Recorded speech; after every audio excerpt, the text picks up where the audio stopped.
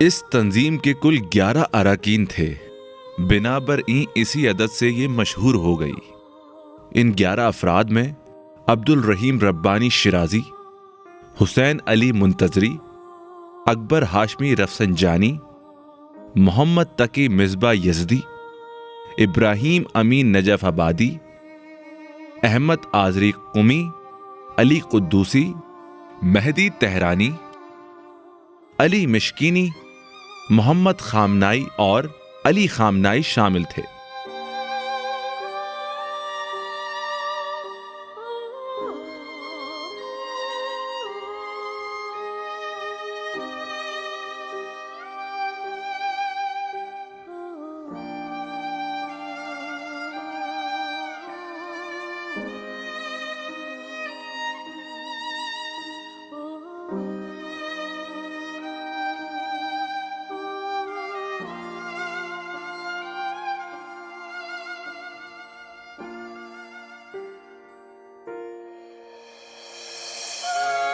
مسجد اعظم قم کی بڑی مساجد میں سے ایک اور حرم حضرت معصومہ سے متصل ہے۔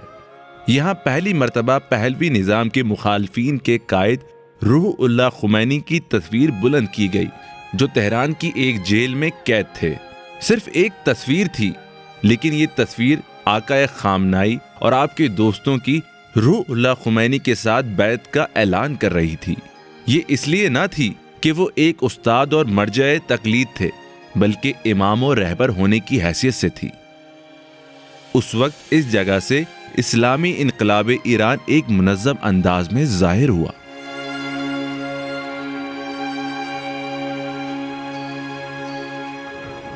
جلسہ بہت اچھا رہا، جتنا ہم سوچ رہے تھے اس سے بھی کہیں زیادہ اچھا رہا، اور اس نے ہمیں امیدوار کر دیا۔ ایسی فضا بنی کہ جیسے قم کے دروازے انقلاب کے لیے کھل گئے ہیں، جیسے کوئی بادل چھٹ گیا اور پیچھے سے سورج نکل آیا۔ میں خوش تھا کہ اس مجمع کے اندر ہم میں سے کوئی ایک بھی عوام کے سامنے ظاہر نہیں ہوا، اور کسی کو معلوم نہ تھا کہ اس پروگرام کی اصل منصوبہ بندی ہم کر رہے ہیں۔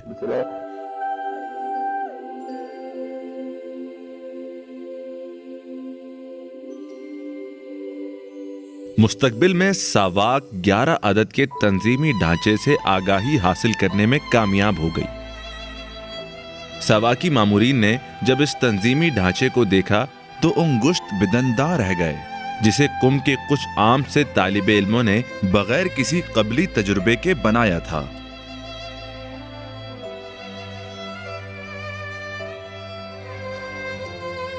ان کی تعداد 11 تھی۔ انہوں نے ایک خفیہ تنظیم بنائی اور ان کے درمیان ایک مضبوط اندرونی تنظیمی نظام موجود تھا۔ ان کے پروگرام بہت منظم ہوا کرتے تھے۔ ہر میٹنگ اراکین میں سے کسی ایک کے گھر ہوا کرتی اور اس کی دعوت کے لیے تشہیر نہیں کی جاتی تھی۔ ان کا اپنا ایک خاص نظام تھا کہ جسے بیان نہیں کیا جا سکتا۔ اس بنا پر چاہے انہیں جیل میں ڈال دیا جاتا یا ان کا پیچھا کیا جاتا، کچھ فرق نہ تھا۔ پھر جب اس خفیہ تنظیم کا پتہ چل گیا تو کچھ لوگوں کو گرفتار کر لیا گیا۔ کچھ کے بارے میں حکومت کا ارادہ تھا کہ انہیں پھانسی دے دی جائے، کچھ کو جیل بھیج دیا گیا، کچھ کو ملک بدر کر دیا گیا، اور یہ تو ماجرے کا آغاز تھا۔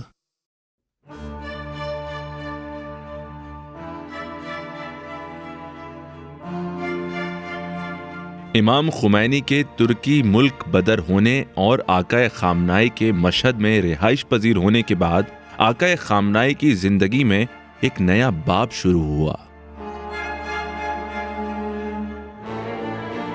مشہد کی 14 سالہ زندگی میں آقا خامنائی نے اپنے بنیادی منصوبے کی پہلی اینٹ رکھی اور روح اللہ خمینی کی حمایت میں عوامی منظم تحریک شروع کرنے کی کوشش کی۔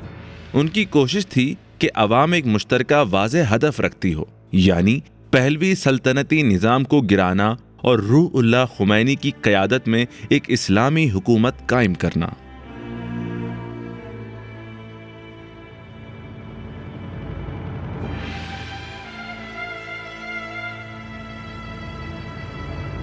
یعنی از قم برگشتم مشهد و در مشهد سکونت اختیار کردم 1964 میں کم چھوڑ کر مشہد واپس آ گیا اور وہاں رہائش اختیار کر لی، یہاں تک کہ 1979 میں مشہد سے آ گیا۔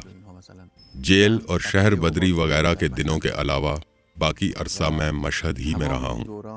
یہ سارا عرصہ میرے لیے انقلابی تحریک کی یادداشتوں سے بھرا ہوا ہے۔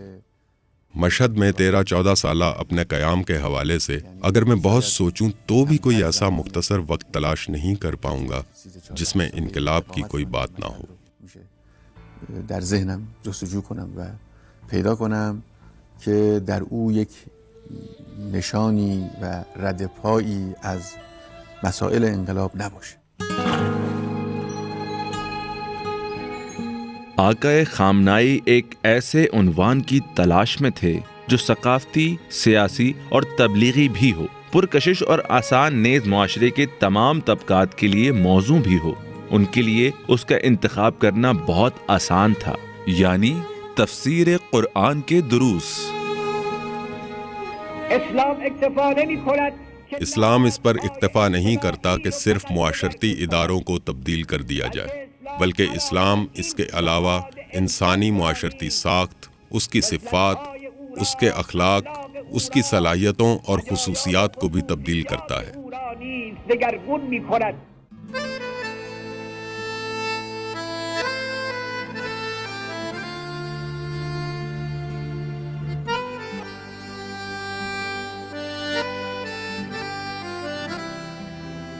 پہلا درس بازار میں تھا۔ جس طبقے کا انتخاب کیا گیا تھا وہ مزدور اور تاجر تھے۔ 1964 سے 1974 10 سال تک یہ درس جاری رہا۔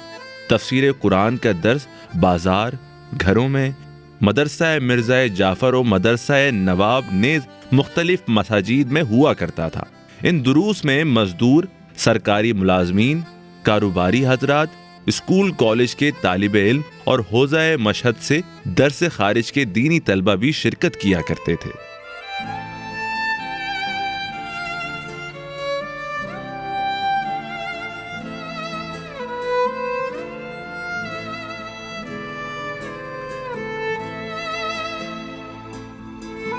البته کارگردان‌ها در میان طلاب یه عده معدودی بودن۔ البتہ طلاب کے درمیان کارکن لوگ بہت کم ہی تھے۔ 1964 تک صورتحال ایسی ہی تھی، لہٰذا جب ہم 1964 کے کاموں کو دیکھتے ہیں اور یاد کرتے ہیں تو جو لوگ انقلابی کاموں میں پیش تھے انگشت شمار تھے۔ مرحوم ہاشمی نژاد، آقائے تبسی، میں اور آقائے مہامی تھے۔ ایک دو لوگ اور بھی تھے، لیکن وہ بہت کم ان کاموں میں آیا کرتے تھے۔ اس کے علاوہ مجھے یاد نہیں کہ کوئی ان انقلابی کاموں میں بڑھ چڑھ کر حصہ لیتا ہو۔ کارگردانی داشته باشه۔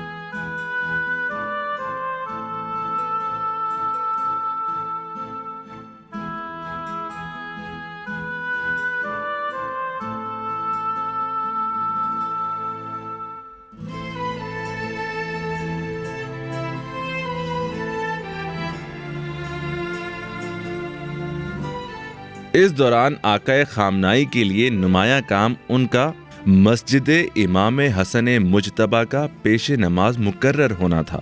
اب وہ صرف ایک استاد یا مبلغ ہی نہیں تھے، بلکہ نمازیوں کے پیش نماز اور خطیب ہونا بھی باعث بنا کہ وہ عوام سے زیادہ نزدیک ہو گئے۔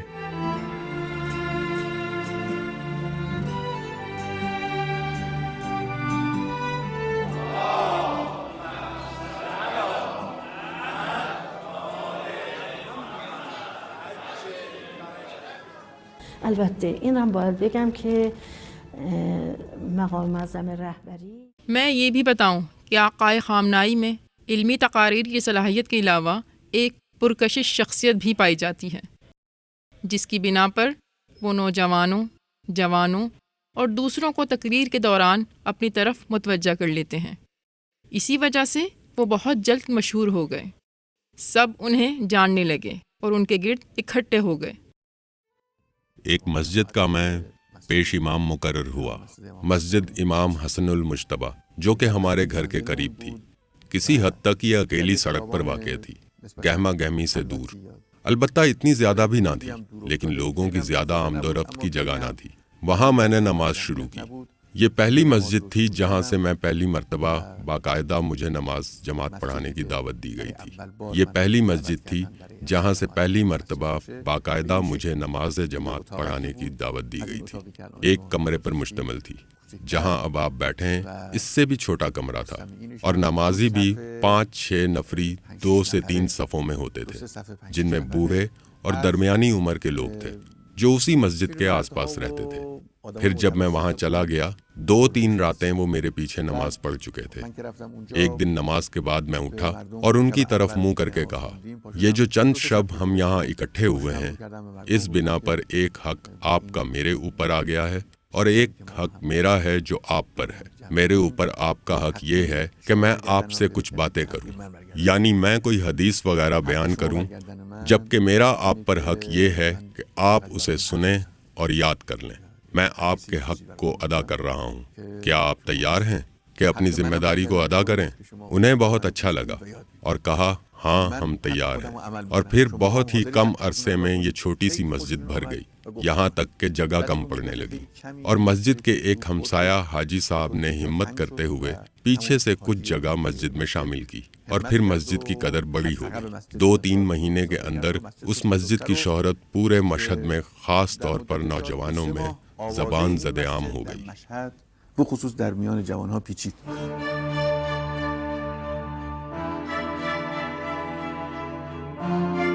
ساواک ایجنسی نے آقا خامنائی کے درس تفسیر قرآن کا پتہ لگایا کہ کہاں کہاں ہو رہا ہے۔ جب بھی ساواک ان کے درس کو بند کرواتی، وہ کسی دوسری مسجد میں دروس کا نیا سلسلہ شروع کر دیتے۔ آخر کار اس شخص کو یہاں حوزہ علمیہ سے نکالنا ہوگا۔ یہ شخص ایک بڑی رکاوٹ اور ناقابل اصلاح ہے۔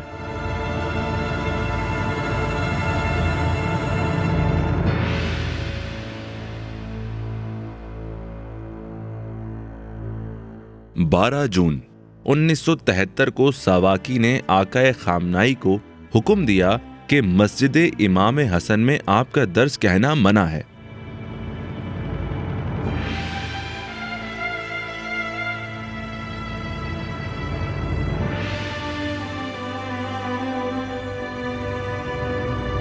لیکن 4 مہینے بعد آقا خامنائی نے مسجد کرامت میں نیا سلسلہ شروع کر دیا۔ به طوری که وقتی مسجد کرامت که جب مشہد میں کرامت مسجد محلے کی سب سے بڑی، خوبصورت اور بہترین مسجد بن گئی اور مکمل ہو گئی، اس کے بانی اور آس پاس کے کاروباری حضرات نے ارادہ کیا کہ وہ میرے پاس آئیں اور مجھے اس مسجد میں پیش امام کے لیے دعوت دیں، تاکہ اس طرح مسجد میں رونق بڑھے اور وہ آباد ہو جائیں۔ مجھے اس مسجد میں لے گئے اور لوگوں کی کثیر تعداد مسجد میں آنا شروع ہو گئی۔ شاید آپ بھی وہاں تھے، آپ نے خود ملاحظہ کیا ہے اور مسجد کے اجتماعات کو بھی دیکھا ہے۔ حقیقت میں یہ سلسلہ لوگوں کے متوسط طبقے میں ایک فکری انقلاب کا باعث بنا۔ و مبدأ واقعا یه حرکت فکری در بین قشرهای متوسط شد۔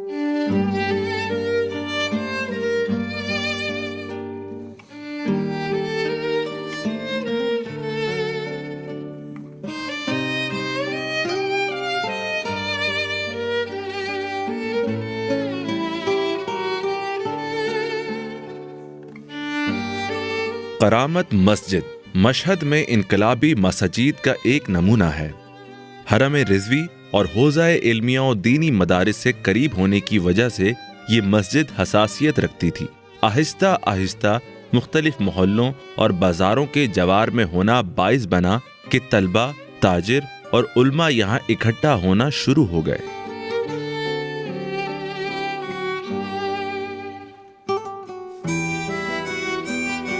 بعد میں اور کئی سالوں تک میرا اس مسجد سے رابطہ رہا ہے، لیکن باقاعدہ رفت و آمد کا سلسلہ نہیں رہا۔ جیسا کہ جب میں وہاں تھا تو ظہر میں، مغرب میں بھی جاتا تھا، نمازیوں سے ظہر میں بھی بات کرتا تھا، رات میں بھی بات کرتا تھا۔ وہاں بہت زیادہ فعالیت کیا کرتا تھا، اور شاید ہفتے میں 6 راتیں اور 7 دن میں اس مسجد میں خطاب کرتا تھا۔ یوں اس مسجد میں دن رات گفتگو کا سلسلہ جاری رہتا تھا، اور لوگوں کی بھی کثیر تعداد آیا کرتی تھی۔ طوری شد که کرامت مسجد میں لوگوں کی کثیر تعداد آنے کی وجہ سے پہلوی نظام خوف زدہ ہو گیا، چونکہ آقا کے خطاب کے دوران مسجد کی گنجائش پر ہونے کے بعد لوگ باہر گلی کوچوں میں بیٹھ جاتے تھے، اسی لیے حکومتی کارندوں نے مسجد کو بند کر دیا اور آقا خامنہئی کو وہاں جانے سے روک دیا۔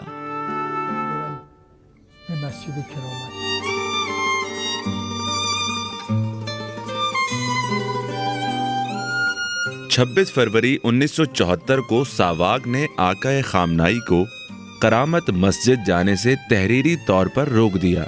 اس کے بعد آقا خامنہئی واپس مسجد امام حسن چلے گئے، لیکن اس مرتبہ نہج البلاغہ کا درس شروع کیا۔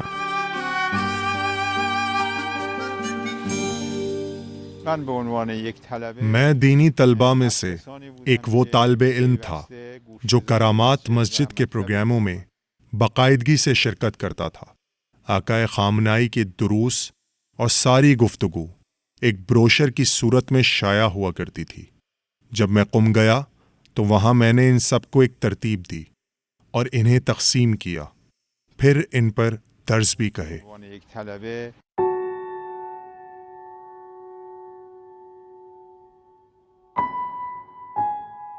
اسی اسنا میں اصول عقائد کے موضوع پر ایک نیا درس ہر جمعرات اور جمعے کو شروع ہوا، جو کہ بازار کی قبلہ مسجد میں طلبہ کے لیے شروع کیا گیا تھا۔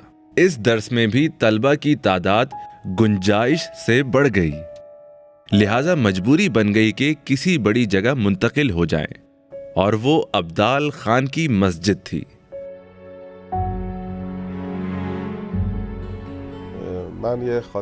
رہبر کے بارے میں ایک یادگار واقعہ جو میرے ذہن میں ہے یہ ہے کہ آقا خامنہئی ایک چھوٹی سی مسجد میں درس کہا کرتے تھے۔ ظاہر میں شہید باقر الصدر کی کتاب ہمارا فلسفہ سے درس کہتے تھے، لیکن اصل میں یہ ایک سیاسی درس تھا۔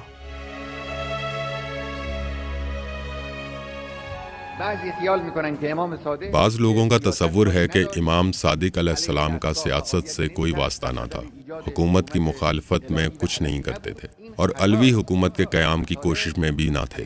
یہ غلط فہمی ہے۔ امام صادق علیہ السلام کی جدوجہد سیاسی تھی، ان کا ثقافتی و علمی کام بھی سیاسی تھا۔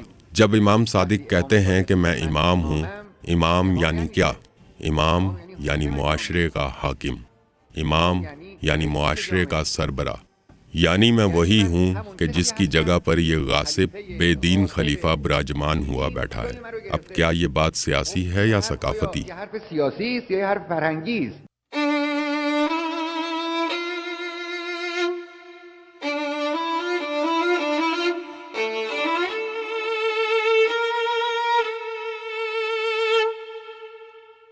ہماری نظر میں یہ شخص تمام خرابیوں کا ماسٹر مائنڈ ہے، اور مشہد میں ہر اقدام کے پیچھے اسی کا ہاتھ ہے۔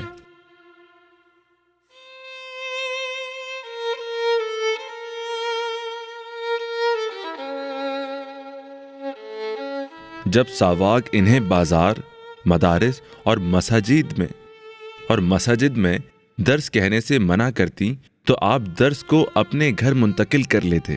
مشہد میں قیام کے دوران آقا خامنہئی 3 مرتبہ گھر تبدیل کرنے پر مجبور ہوئے۔ آپ ہمیشہ کرایہ دار ہی رہے اور کبھی گھر خریدنے کی استطاعت حاصل نہ کر سکے۔ آپ جس گھر میں بھی رہے وہ لوگوں کے اکٹھا ہونے اور ملاقاتوں کا مرکز بنا رہا۔ پہلے مدرسہ خوئی کے عقب میں شیخ علی تہرانی کے گھر میں رہتے تھے، دوسرا گھر کوچہ فرہنگ میں تھا اور آخری گھر سرشور محلہ میں تھا۔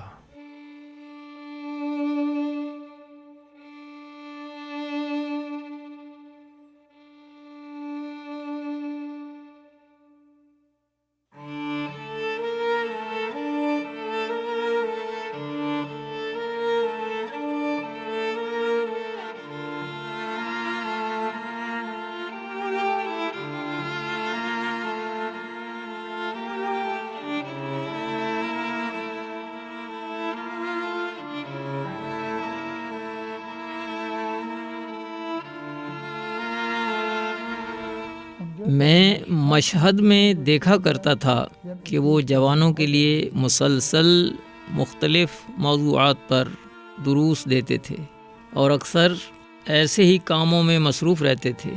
دروس میں شرکت کرنے والے اکثر جوان ان کے گرویدہ ہو جاتے تھے اور ہر گزرنے والے دن کے ساتھ ان کے انس و محبت میں اضافہ ہو جاتا تھا۔ دروس میں شرکت کرنے والے زیادہ تر لوگ جوان اور طالب علم ہوا کرتے تھے۔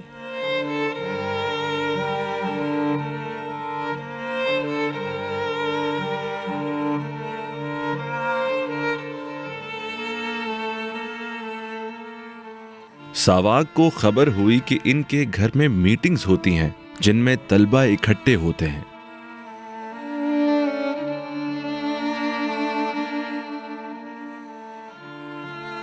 حقیقت میں ہمیں اس شخص کی کارکردگی پر اسے مبارکباد دینی چاہیے کہ وہ بالکل چین سے نہیں بیٹھتا۔ ہر مرتبہ اسے میٹنگ و درس سے منع کیا جاتا اور وہ کسی دوسری جگہ میٹنگ یا درس کر لیتا ہے۔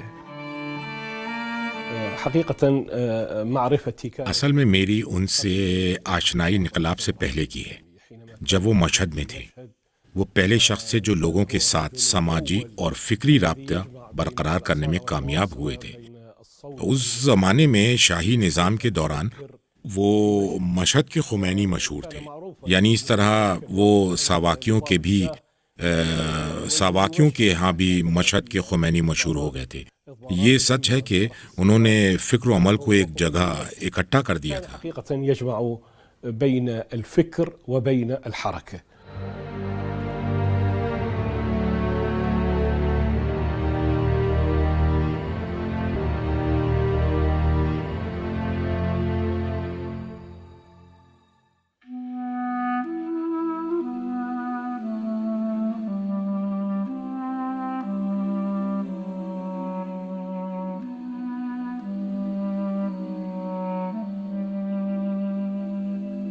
آقائے خامنائی کی تبلیغی سرگرمیاں صرف مشہد تک محدود نہ تھیں بلکہ خراسان میں ہر جگہ پھیلی ہوئی تھیں، اور اسی دوران ان کا تبلیغی سلسلہ اوپر کی طرف خراسان سے باہر قم اور اس کے اطراف نیز اصفہان، یزد، رفسنجان، کرمان، طبس اور زاہدان تک جا پہنچا تھا، لیکن تہران میں ان کا حصہ زیادہ تھا۔ 1969 سے 1974 تک آقائے خامنائی نے باقاعدگی کے ساتھ ایک منظم پروگرام کے تحت ہر سال محرم، صفر اور ماہ رمضان تہران میں گزارا۔ اس دوران انہوں نے آقائے تالکانی، متحری، بہشتی، رفسنجانی، مفتح، باہنر، طبسی، نژاد وغیرہ سے رابطہ رکھا۔ یہ لوگ ایک طے شدہ پروگرام کے تحت شہر کی مختلف مساجد اور بازاروں میں چلے جایا کرتے۔ اس عرصے میں آقائے خامنائی جن مساجد میں رفت و آمد کیا کرتے تھے ان میں خلیل اللہ، نارمک، الجواد، ہدایت اور جاوید مساجد قابل ذکر ہیں۔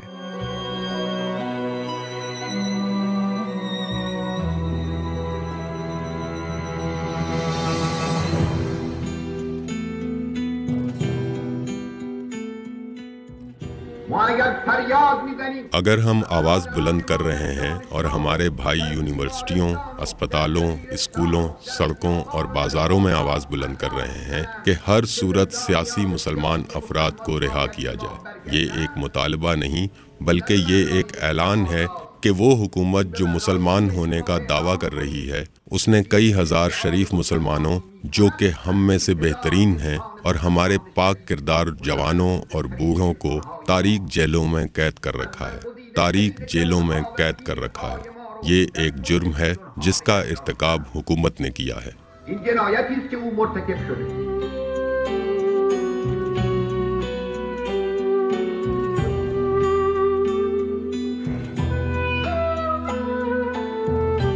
کبھی آپ پورا ماہ رمضان تہران میں گزارتے تھے یا کبھی محرم 20 صفر تک 50 دن کے دوران آپ شہر سے باہر نہ جاتے، ایک دن میں کئی جگہوں پر خطاب کے لیے سفر کرتے، ایک جلسے سے دوسرے میں اور ایک مجلس سے دوسری مجلس میں۔ ساواک کی فائلیں بتاتی ہیں کہ ان کے پروگرام میں شرکت کرنے والوں کی تعداد میں روز بروز اضافہ ہو رہا تھا۔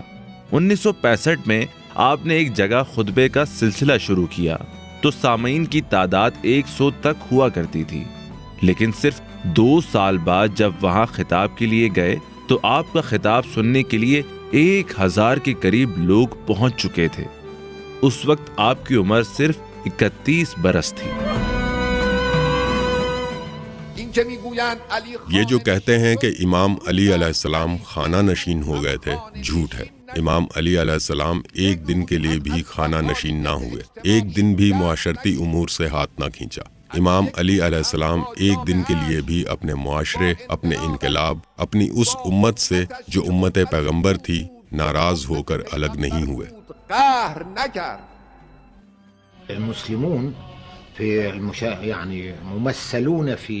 مسلمان حکمراں، ذمہ دار افراد اور جماعتیں، خواہ معاشی، ثقافتی، سیاسی، دینی میدان سے تعلق رکھتی ہوں، سب باہمی تعاون کے ساتھ حج کے موقع پر کانفرنس کر سکتے ہیں اور معلومات کا تبادلہ بھی کر سکتے ہیں۔ دنیا بھر سے مسلمان ماہرین اکٹھے ہو سکتے ہیں۔ اس طرح کعبے اور دیگر مقدس مقامات کا باہمی تعلق برقرار ہوگا، جس سے ساری امت مسلمہ کا فائدہ ہوگا۔ لیکن افسوس ہے کہ یہ صرف ایک نظریہ اور خیال بن کر رہ گیا ہے اور قابل عمل نہیں۔ حج کے بے شمار روحانی و معنوی فائدوں سے امت بے بہرہ ہے۔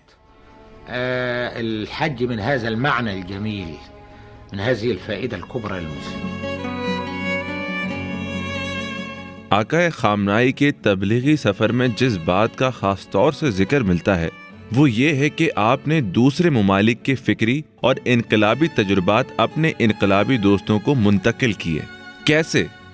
عالم اسلام کی کچھ بڑی مفکر شخصیات کی کتابوں کا ترجمہ کر کے، جیسے سید قطب کی کتاب کا عربی سے فارسی میں ترجمہ کیا۔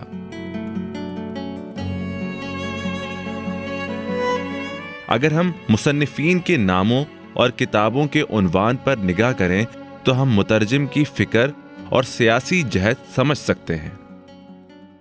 ایک اور بات جو قابل غور ہے یہ ہے کہ جب بھی آقا خامنائی نے کسی کتاب کا ترجمہ کیا، آپ جیل میں تھے یا شہر بدری کا زمانہ گزار رہے ہوتے تھے۔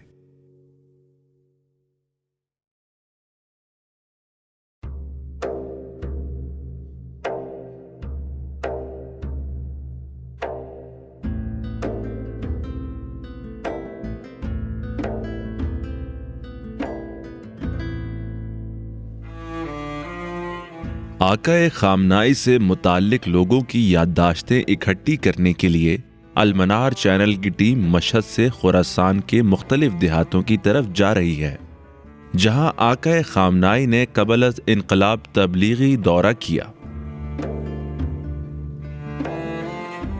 اس وقت ہم اخلمت جا رہے ہیں، جو مشہد سے 100 کلومیٹر پر واقع ہے۔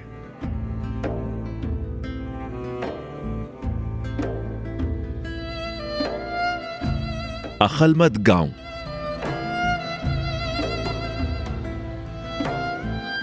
اخلمت ایسا گاؤں ہے جو ابھی شہروں کی طرح فضائی آلودگی کا شکار نہیں ہوا۔ یہ علاقہ اونچے اور سبز پہاڑوں کے گہرے درے میں چھپا ہوا ہے۔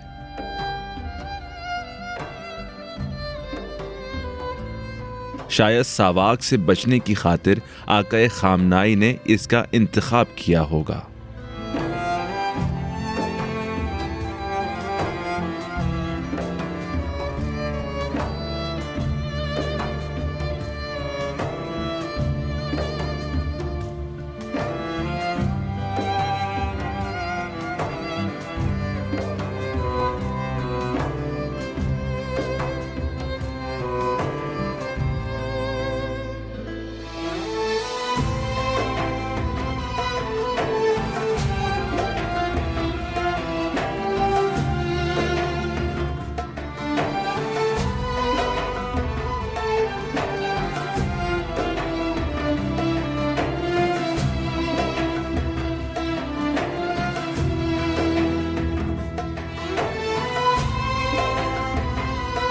اس کے باوجود کہ آقا خامنائی کو اس گاؤں میں آئے ہوئے 50 سال گزر چکے ہیں، لیکن لوگوں کو آج بھی مشہد سے ایک جوان سید کا آنا یاد ہے۔ جس گھر کے سامنے اب ہم کھڑے ہیں حاجی خدا بخش غلامی کا گھر ہے۔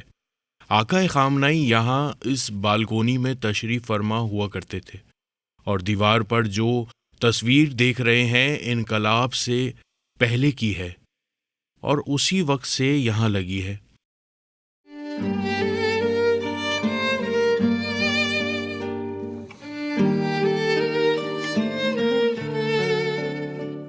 انقلاب سے پہلے وہ یہاں آئے تھے، وہ درس پڑھتے تھے اور درس پڑھاتے بھی تھے۔ یہاں وہ استراحت کرتے اور کبھی مسجد چلے جاتے۔ وہ امام بارگاہ میں مجالس بھی پڑھتے اور تقاریر بھی کرتے۔ علاقے اور گاؤں کی کثیر تعداد میں لوگ شرکت کرتے اور شرعی سوالات دریافت کرتے۔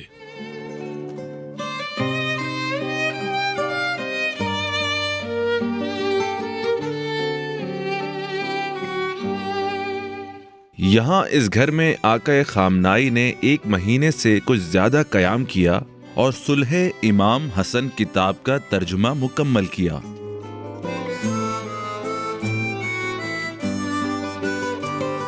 گھر کے قریب نیچے کی طرف باغ اور چشمے کے کنارے جایا کرتے تھے۔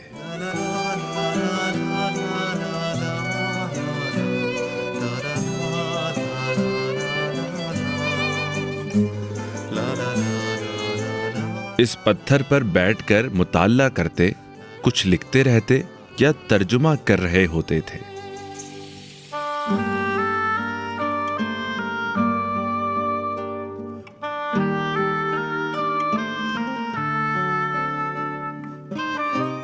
آپ کا نام کیا ہے؟ میں ابو الفضل مالولی ہوں۔ ٹھیک ہے، شروع کیجیے۔ بسم اللہ الرحمن الرحیم۔ ہم جناب غلامی کے ہمسائے ہیں جن کے گھر رہبر معظم قیام پذیر تھے۔ میں اس وقت بچہ تھا، یہاں کھیلتا تھا۔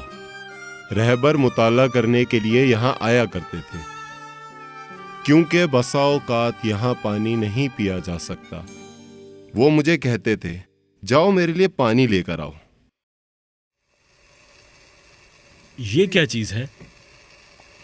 اسے آلو کہتے ہیں۔ اچھا، آلو کہتے ہیں۔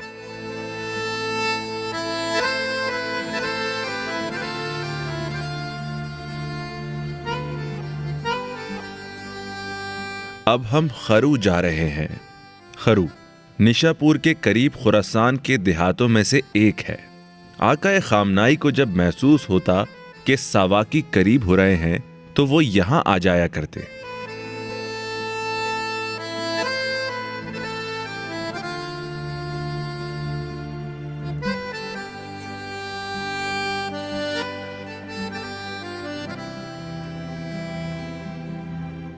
یہاں آپ محسوس کریں گے کہ جیسے وقت رک گیا ہے۔ جب آپ گاؤں کو اوپر سے دیکھیں تو یوں لگتا ہے کہ جیسے یہ گاؤں آلودگی سے نجات حاصل کر چکا ہے۔ مکانات آج بھی اتنے ہی خوبصورت ہیں جتنے وہ چند 100 سال پہلے تھے۔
اس گھر میں آقا خامنائی کچھ دن ساواک سے چھپ کر رہے۔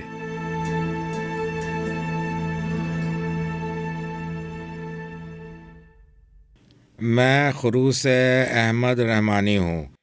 آقا خامنائی کچھ دن ہمارے گھر میں ٹھہرے۔ اسی دوران ایک ساواکی آیا اور اس نے کہا ایک مطلوبہ شخص تم لوگوں کے پاس آیا ہے۔ پھر جب ہمیں اندازہ ہوا کہ وہ لوگ یہاں داخل ہونا چاہتے ہیں تو ہم نے آقا خامنائی کو شاندیز منتقل کر دیا۔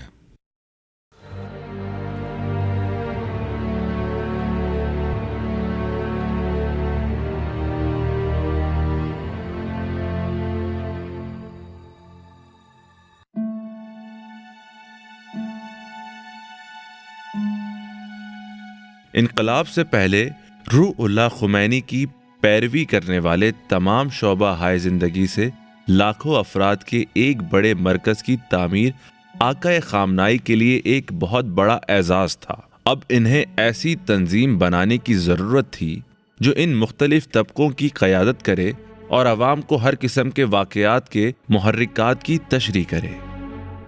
اما امام صادق به این اکتفا نمی‌کرد. در میان این لیکن امام صادق اس پر اکتفا نہیں کرتے تھے۔ ان ہزارہا لوگوں کے درمیان جو ان پر اعتقاد رکھتے تھے اور محبت کرتے تھے، ایک چھوٹا سا گروہ تھا جس نے امام کی نظارت میں خفیہ تنظیم سازی کر رکھی تھی۔ یہ مخلص اور جانثار شیعوں کا گروہ تھا۔ اس گروہ کے بارے میں امام بہت محتاط رہ کر تقیہ کا انداز اپناتے تھے۔ مسلسل انہیں تاکید فرماتے تھے کہ آپ کے اسرار و رموز کو عیاں و افشاں نہ کریں۔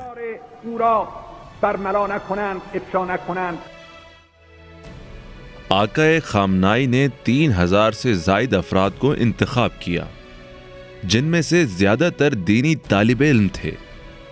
انہیں مختلف گروہوں میں تقسیم کیا اور ہر ایک کے لیے ان کے مدرسہ علمیہ سے ان کا سربراہ بنایا۔ نواب، خیرات خان، حاج حسن، مرزا جعفر، یہ سب مختلف گروہوں کے سربراہ تھے اور ان کے اوپر ایک سربراہ تھا۔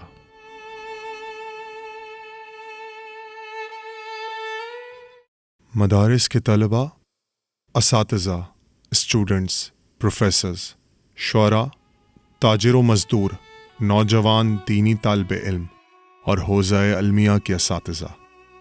خلاصہ یہ کہ تمام طبقوں کے درمیان ذمہ داریاں تقسیم کرتے تھے کہ کس نے کیا کرنا ہے، تاکہ سب مل کر ظالمانہ نظام کے خلاف چاہے چھپ کر یا ظاہر رہ کر کام کریں۔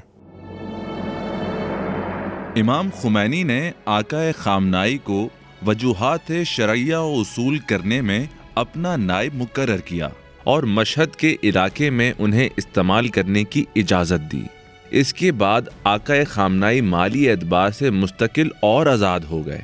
اس سے انہوں نے انقلابی تحریک کو منظم کرنے میں استفادہ کیا، یہاں تک کہ آپ نے طلبہ کے لیے ماہانہ وظیفہ مقرر کر دیا۔ دیہاتی معمولی لڑکوں، چھوٹی سطح کے ملازمین، کاروباری، تاجر، طالب علموں اور دوسرے تمام معاشرتی طبقوں سے افراد کو لاتے اور انہیں متحرک اور انقلابی بنا دیتے۔ یہ لوگ علمی اور اخلاقی لحاظ سے بھی ترقی کرتے ہوئے بلند ترین مراتب تک جا پہنچتے۔ ان تربیت یافتہ لوگوں میں سے کئی ایک لوگ نے انقلاب کی کامیابی کے بعد بھی بڑے اہم ذمہ داریوں کو انجام دیا ہے۔ آقا خامنائی کا معاشرے کے تمام بڑے چھوٹے مجاہد طبقوں، عالم و تاجر، طالب علموں وغیرہ سب سے قریبی رابطہ تھا اور ان کی فکری تربیت کر رہے تھے۔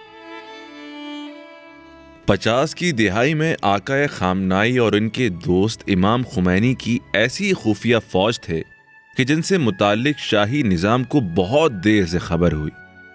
طلبہ کی ایسی فوج کہ جو دیہاتوں میں عوام اور کارکنوں میں تقریر کرنے کے بعد غائب ہو جاتے تھے۔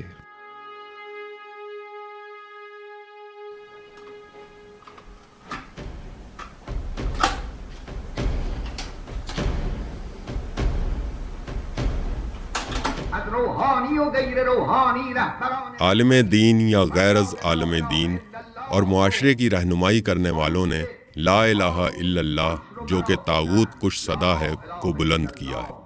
لا الہ الا اللہ، لا الہ الا اللہ ہر طاغوتی طاقت کی نفی ہے.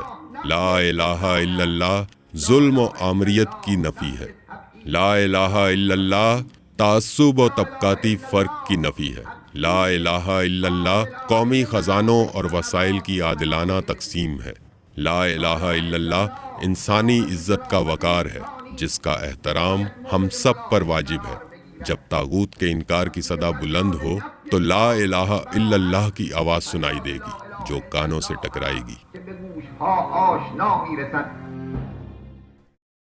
انقلاب سے پہلے وہ ہمیں قرآن کی تعلیم کے ساتھ ساتھ فن تقریر و خطاب بھی سکھاتے تھے. اس وقت میں ہائی اسکول میں پڑھتا تھا. فن تقریر سیکھنے کے لیے ہمیں آقائے خامنہئی شہید مطہری یا فخر الدین حجازی کی کیسٹیں دی جاتی تھیں، لیکن آقائے خامنہئی کی کیسٹیں بلاغت اور انداز بیاں و خطاب کے لحاظ سے بلند درجہ رکھتی تھیں. ہم کیسٹوں کو مسجد کی لائبریری سے حاصل کرتے تھے اور پھر گھر لے جا کر مشق شروع کر دیتے تھے.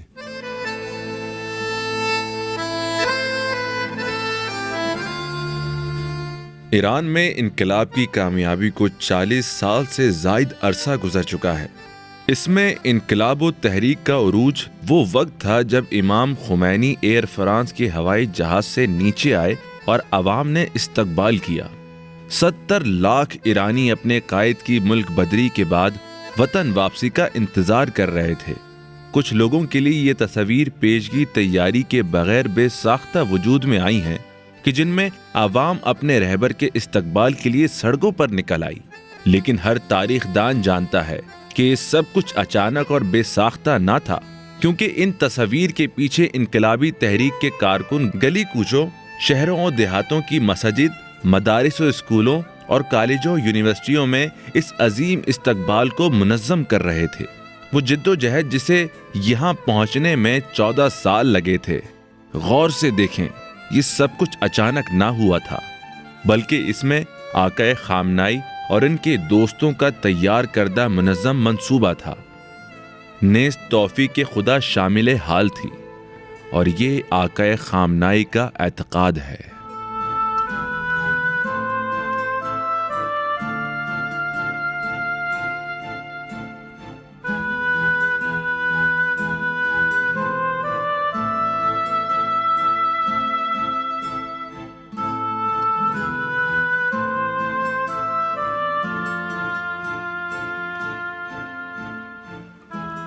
مرحوم آیت اللہ طالقانی رحمت اللہ علیہ مرد سیاسی بود، ہم روحانی ہم.